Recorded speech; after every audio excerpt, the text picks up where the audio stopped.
Dalam hidup ini kita harus memiliki 3 hal ya, yang saya singkat dengan AS. A itu attitude, S itu skill, lalu K itu adalah knowledge. Bapak Ibu Saudara, ternyata untuk mencapai satu keberhasilan maka diperlukan yang namanya sikap yang baik, misalnya setia, sabar, tekun, tabah, dan lainnya.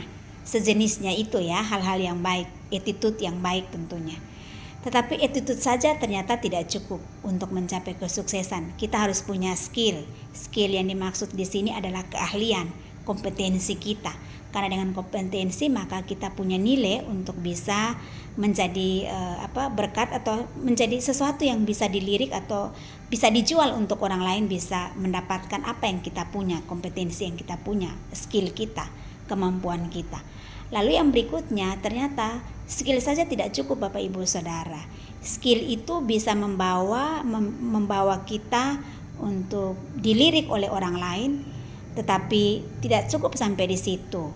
Kita juga harus memiliki knowledge, pengetahuan yang mumpuni. Bapak Ibu, kalau kita punya kemampuan, pengetahuan yang mumpuni, maka kita tentunya bisa dibawa naik untuk mencapai tingkat kesuksesan. Namun Bapak Ibu Saudara, ternyata knowledge saja tidak cukup. Kita juga harus memiliki sikap dan attitude yang baik, skill yang baik. Knowledge dan skill bisa membawa kita mencapai puncak kesuksesan. Tapi attitude lah yang membuat kita bertahan untuk mempertahankan kesuksesan kita.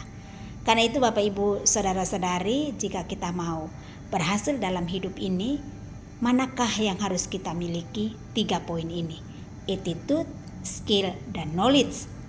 Attitude itu bisa melewati proses kehidupan.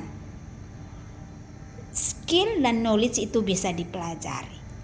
Dan ketiga hal ini harus kita miliki sehingga kita bisa mencapai impian atau kesuksesan di dunia ini.